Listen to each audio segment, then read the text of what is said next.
Kids Church. Today we're going to be talking about a big topic of fear. I want you guys to take a moment and think of, what are you afraid of? Now, when I was a kid, I was afraid of the dark. I did not like it to be dark because then I knew the monsters, they would come and get me from under my bed.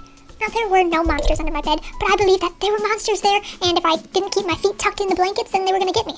Or I'd be afraid of spiders, that if anytime there was a spider, I'd run the other way and did not want to be anywhere near it. There's really no reason to be afraid of monsters or spiders, but I was afraid. What are you afraid of? Go ahead and take a look at what some other people were afraid of when they were a kid, too. As a kid, I was terrified of, we had like a laundry room, and I was always scared to go in there because the dryer would make weird noises and I thought it was a monster. I was very scared of pizza. I was very scared of pizza because there were so many layers that I didn't understand. So like if I pulled the cheese up, I would like back off and be like, what is that? So I didn't eat pizza until I was like 10, and now I love it. I was definitely afraid of getting my picture taken. I don't know why, but in every family picture, everyone had their faces and you can only see the back of my head. I was always afraid of walking on the tiles, like the grooves, because of the saying, like, step on a crack and break your mama's back. And I didn't want to break my mom's back, so I just made sure I always stepped on the tile and not the groove. I was afraid that my toys would come alive like Toy Story did, and they would hang out in my room.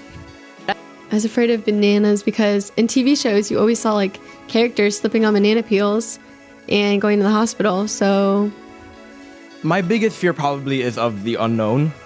I don't like taking risks because I don't know what's gonna happen if I take the risk. I'm scared of like not fulfilling like my potential. Like I know God's plan, but at the same time, like, I'm scared I won't fulfill it.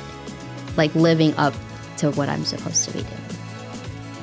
I deal with that fear by studying God's word and being truly implanted in him and knowing who I am and identifying myself with him. I try to like get into a mindset of like, God already has everything planned out for me and I just need to trust that instead of worrying about it all the time. It makes me feel great. Anytime I just overcome a fear or do something scary, and whenever you do it, it just feels amazing. And I mean, I think fear is not always a bad thing. I think that if we're not getting scared every now and then we're probably not doing what God's called us to do. I think sometimes we got to find comfort in being uncomfortable. I pray and then I just go to my friends for encouragement so they can boost me and help me feel better. I mean, I give it to God. I know that I did everything that I possibly could, but give it to God, move on.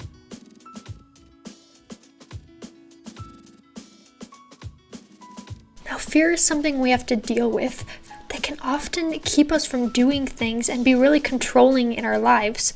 We have to learn that we don't need to have fear. God asks us to give him control and to give him our fear. Hello, Mr. Robot is here to help. What emotion is being discussed today? Oh, hi, Mr. Robot. Today we're actually going to be talking about fear. Affirmative. Mr. Robot knows all about fear. What could robots possibly be afraid of? You're made of metal. What are you afraid of? Magnets. Magnets? The little things I stick on my fridge? Why are you so afraid of that? You obviously have never been mistaken for a refrigerator. Just thinking about magnets makes Mr. Robot scared. Scared. Fear sensors overloaded. Activating self-destruct in 10, 9, 8. No, Mr. Robot, take a deep breath. Calm down. It's okay. Foolish human. Mr. Robot has no lungs. He cannot take a deep breath. Self-destruct in 5, 4, 3. Please don't. There are no magnets around here. You're going to be perfectly fine. Nobody's going to think you're a fridge. Just calm down, Mr. Robot. Self-destruct deactivated. Activating coping mechanism. I will be okay. I will be okay. I will be okay. Coping mechanism deactivated. Ooh, that is better. Mr. Robot, God does not want us to fill our minds and our hearts with fear like that. Fear can cause us to make some really bad decisions, like the one you almost made. Like the time Mr. Robot saw a magnet salesman and set him on fire with laser vision? Oh my, yes, exactly like that. That was a terrible decision, and if you would have self-destructed, 1, you wouldn't be Mr. Robot anymore, you'd be gone, and 2, your choices affect other people. You could have blown up this whole building. And that is a bad thing, right? Yes, that is a bad thing. Letting fear control you is never a good thing. We need to learn how to say no to fear and yes to trusting God. Let's take a deeper look in today's lesson to see how we can handle fear in a good way. Affirmative. That would be good. Mr. Robot no longer will be controlled by fear. Activating a new programming. Destroy all magnets. Destroy, destroy, destroy.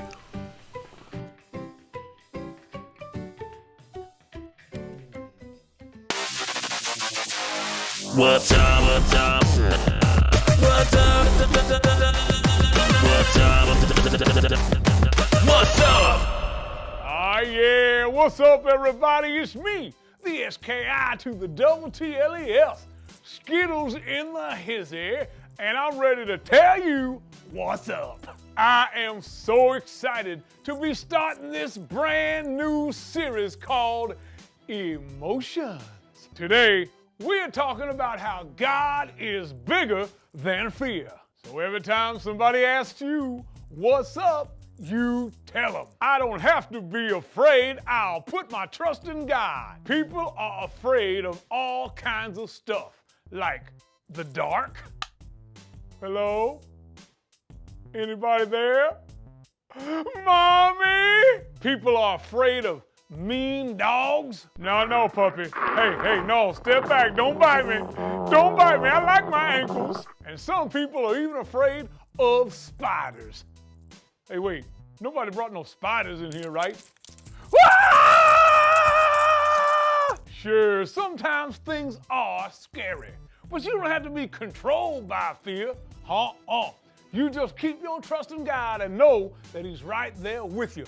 He will help you through all your fear.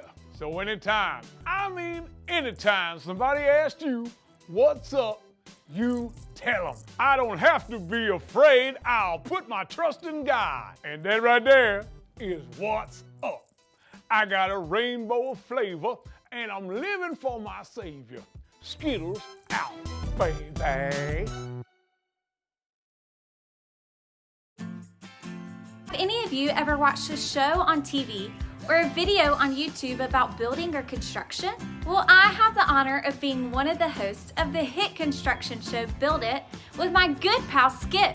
Take a look at what happened while we were filming our latest episode.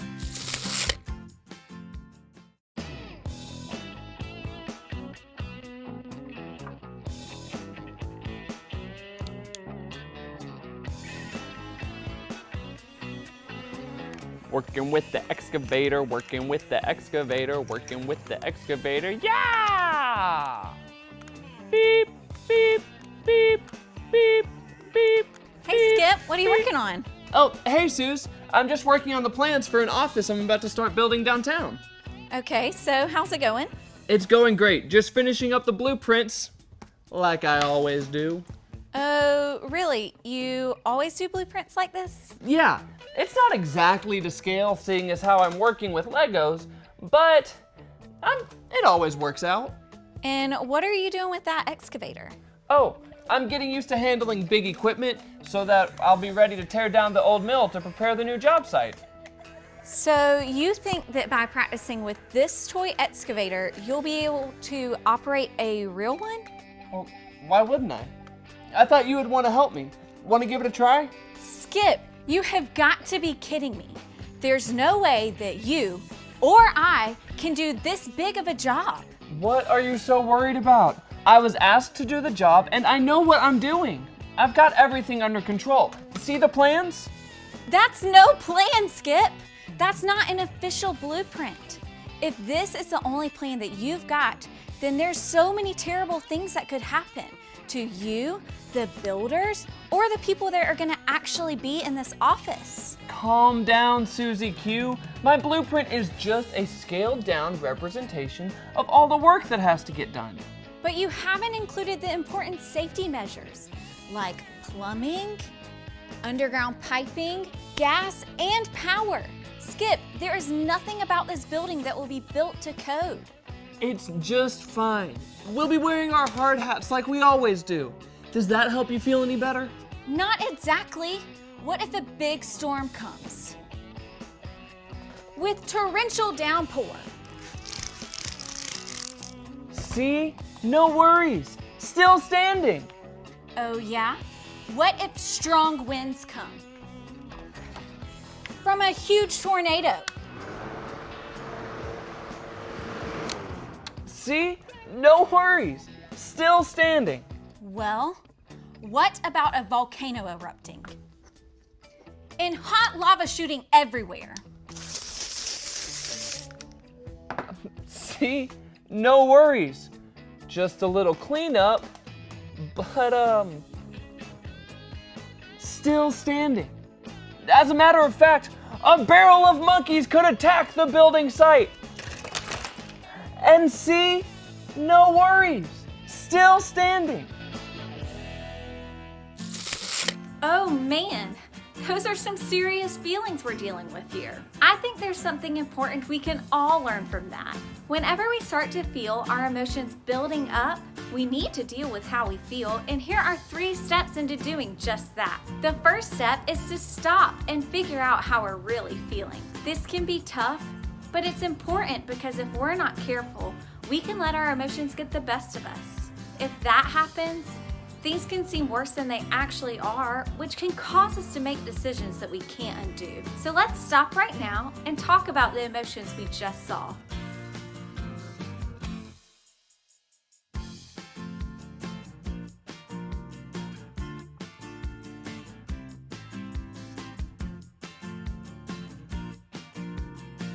Skip wasn't worried at all about the big job he was working on, but I sure was. Some of the things we face are big and scary, and we can all worry sometimes.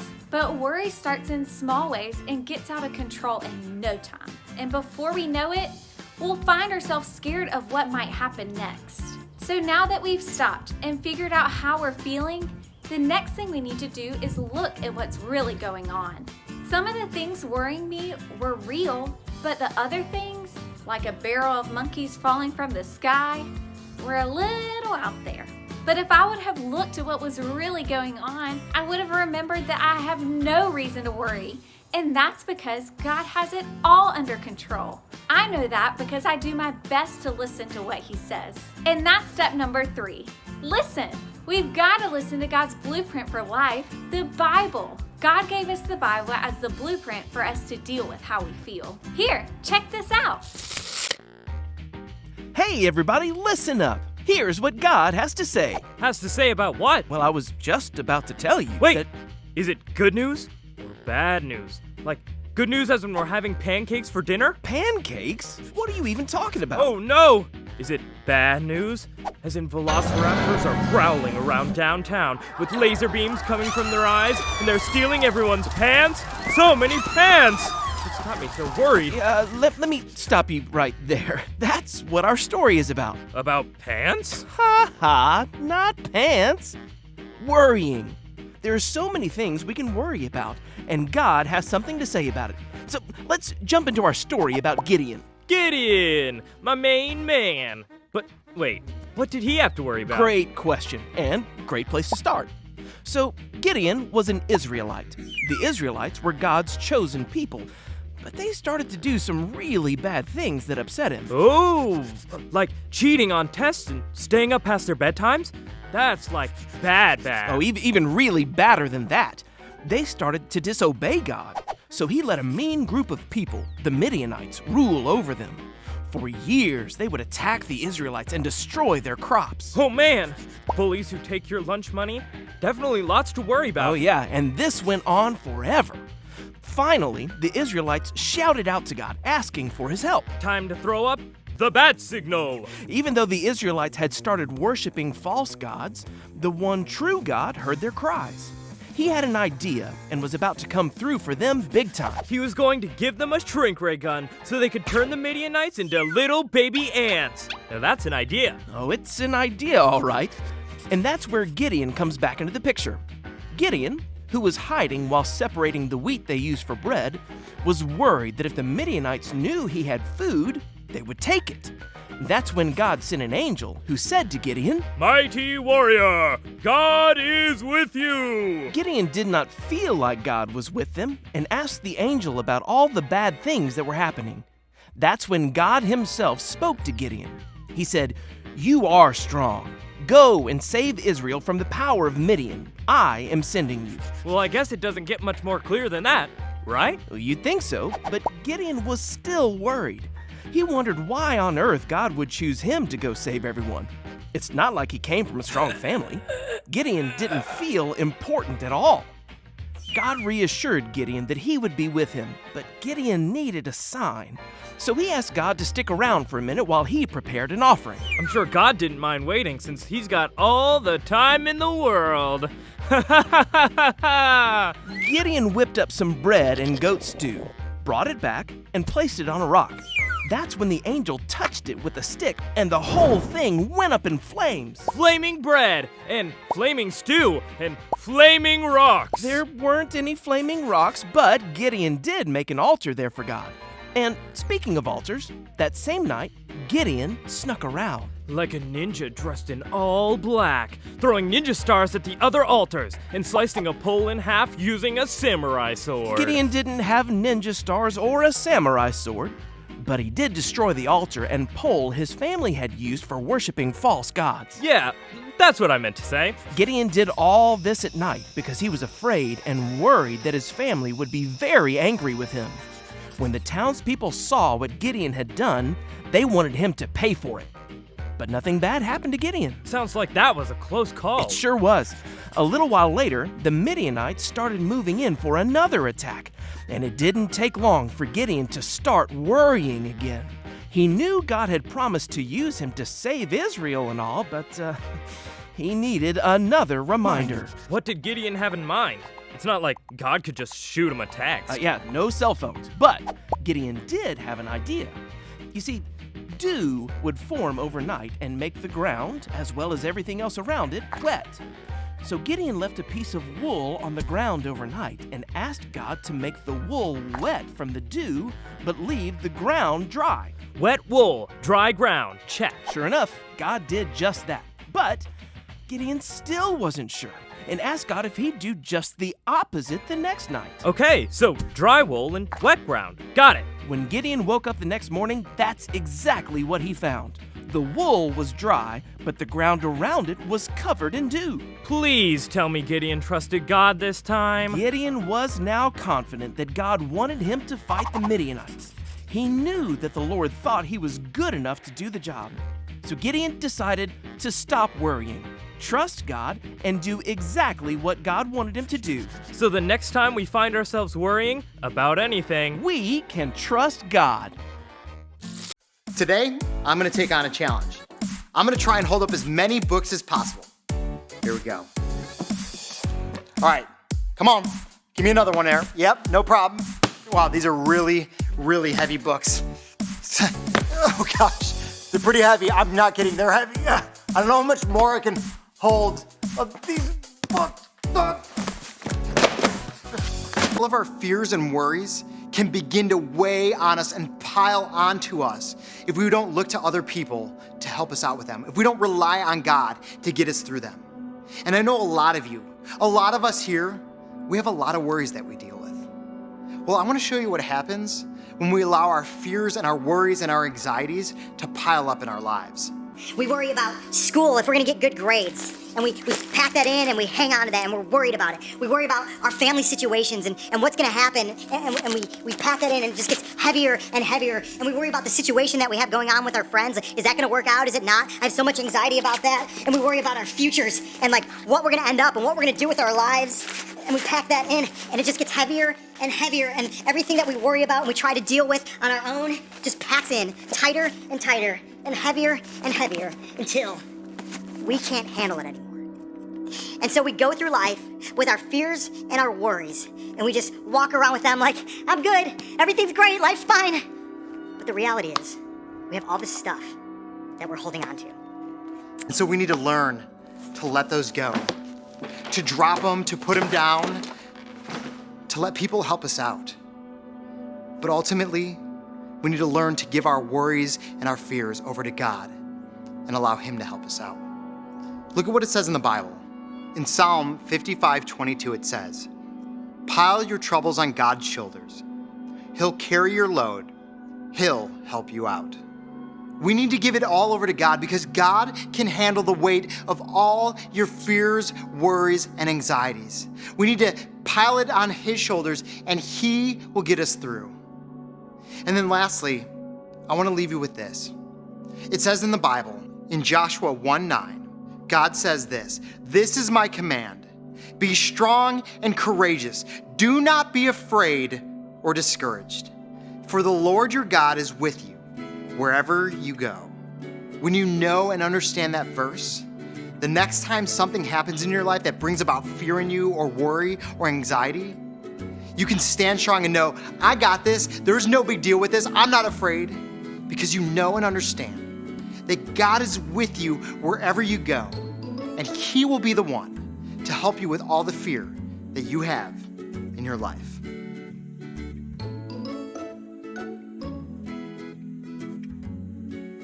Good morning. In our Bible story today, in Judges chapter 6, we are going to meet a man named Gideon. Now, Gideon was a farmer, and one of the jobs that he had was to thresh the wheat. Some of you may know what that is, but I have peanut here, and if we crack the peanut open, oh, this one doesn't want to go. Here we go. We crack it open, and inside are our peanuts, and then we have our shell, or our husk. For wheat, it's the wheat and the chaff. And that was Gideon's job. So he was supposed to be threshing the wheat, separating the good stuff from the bad stuff. Now, usually to do this, they had a place called the threshing floor. Well, Gideon was threshing his wheat in the bottom of a wine press. That's kind of a weird place to do it. But he was hiding. He was hiding from the Midianites. Now, the Midianites were the enemies of God's people, the Israelites. And the Midianites would come and they would attack all the farms and they would steal the crops and the food.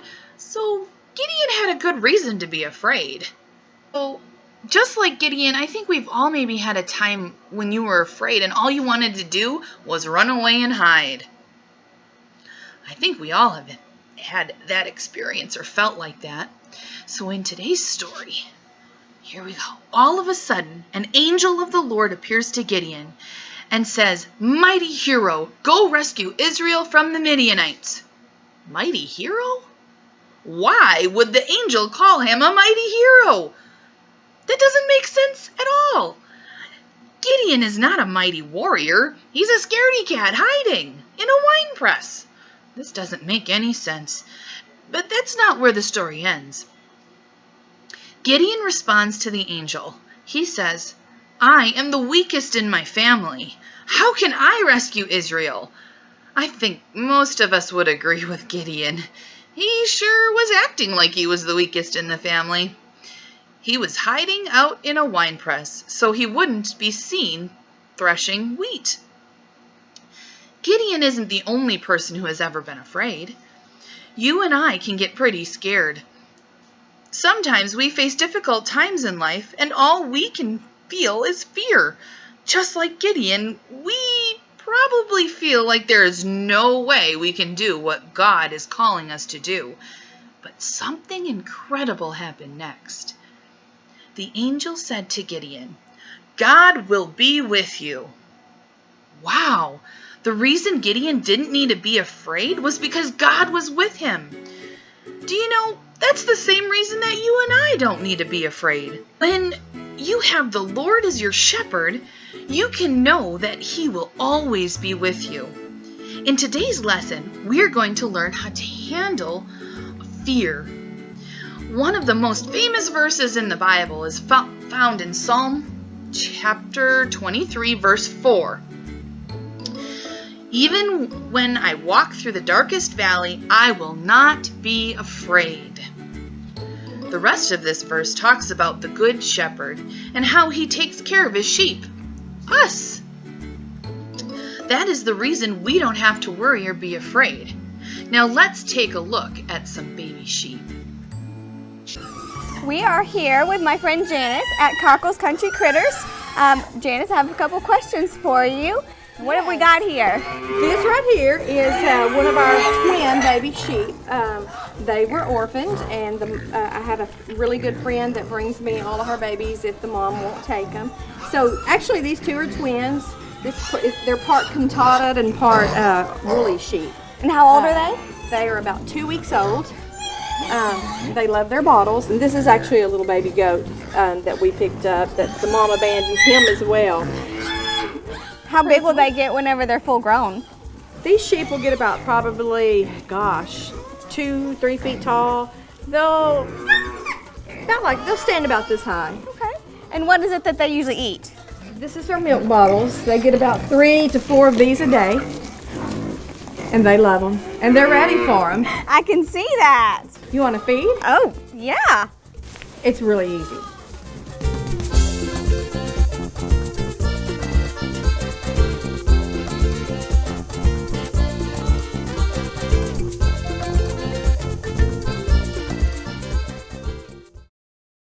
Hey peeps, what's up?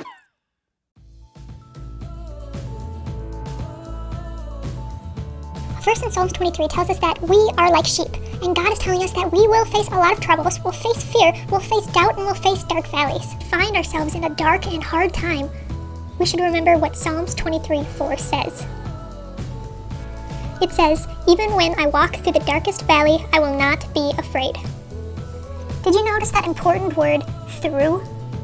God isn't saying before you get scared, or after you get scared, or before a bad thing happens, or after a bad thing happens, you'll be okay. No, He's saying all the way through, you're going to be okay because He is with you. We won't be in the valley forever, and while we are in that dark and hard time, we have the Good Shepherd leading us through. Let's look at a few reasons why we don't have to be afraid when going through the valley, because we have Jesus with us.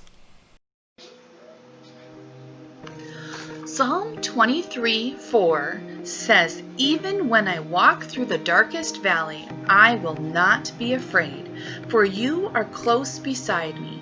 Your rod and your staff protect and comfort me." This is what a shepherd's rod looked like. It was a weapon. The shepherd used it to swing against lions, bears, and other wild animals that would try to come and attack and eat the sheep. The shepherd used his rod to defend and protect the sheep. God protects and defends us against our enemy, the devil. God is more powerful than any sickness, disease, bully, sadness, or other issue or problem that the devil would try to attack us with. The reason we don't have to be afraid when we walk through the darkest valley or when we're having a hard time is that God will protect us also. Also, the Good Shepherd uses his staff to bring us closer to Him. Psalm 23:4 says, "Even when I walk through the darkest valley, I will not be afraid, for you are close beside me. Your rod and your staff protect and comfort me." The rod protects, but the staff comforts. The staff has a curved end because the shepherd would use it to reach out and gently grab the sheep's neck to pull it close to the shepherd. When the sheep would get scared, the shepherd would pull them close to comfort them.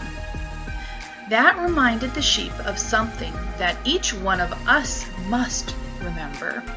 We don't have to fear. You are never alone. You don't have to fear even when you go through the darkest, scariest, and most difficult times in life, because God, our good shepherd, is always with us. Like baby sheep, we need someone to take care of us, and God does take care of us. He never leaves you. As we offer it to God and let Him give us peace instead of fear. Dear Jesus, we thank you that you are with us. We thank you that you never leave us, that your rod and your staff comfort and guide us. We don't have to be afraid of anything because you are bigger than everything. You are bigger than spiders, you are bigger than sharks, you are bigger than monsters, you are bigger than anything we could possibly be afraid of. And that's why we can trust you. You promise to always be with us, and we thank you so much. God, the thing that we're afraid of, the scary thing that we're worried about, and how we finish up our prayer is just by lifting our hands and saying, thank you, God. You are always with us, and you give us courage, bravery, and so much love, more than we ever could deserve. We praise you and thank you, and in your name say, Amen. Hey peeps, what's up?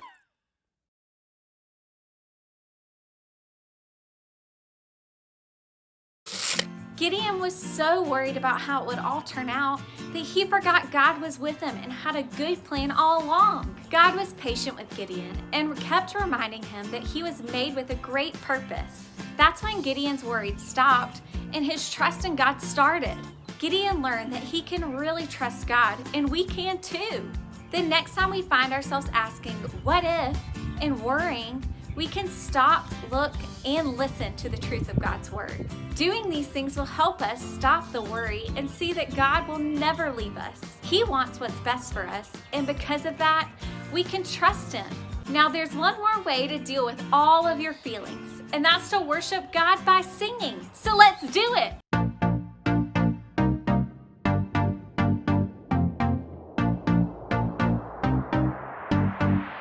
You know when I'm lonely, you know when I'm sad, I know.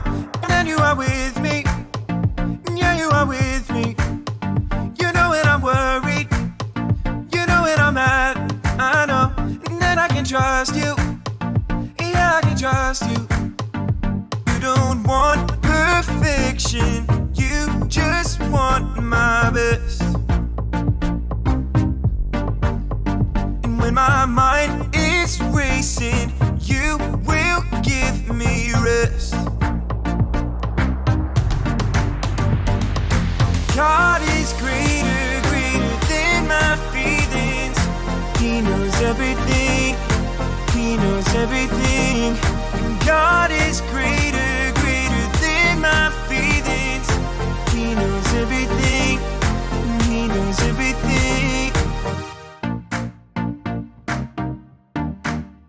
You know when I'm lonely, you know when I'm sad, I know. And then you are with me, yeah, you are with me. You know when I'm worried, you know when I'm mad, I know. And then I can trust you, yeah, I can trust you. You don't want perfection, you just want my best. And when my mind is racing, you will give me rest. God is greater, greater than my feelings. He knows everything, He knows everything. God is greater, greater than my feelings. He knows everything, He knows everything. You You are greater than all I feel. You know it all and you always will. I trust in you with all that I've got. Doesn't even matter if I feel it or not. You are greater than all I feel. You know it all and you always will. I trust in you with all that I've got. Doesn't even matter if I feel it or not. God is greater than my feelings. He knows everything. He knows everything. God is greater than my feelings. He knows everything. He knows everything.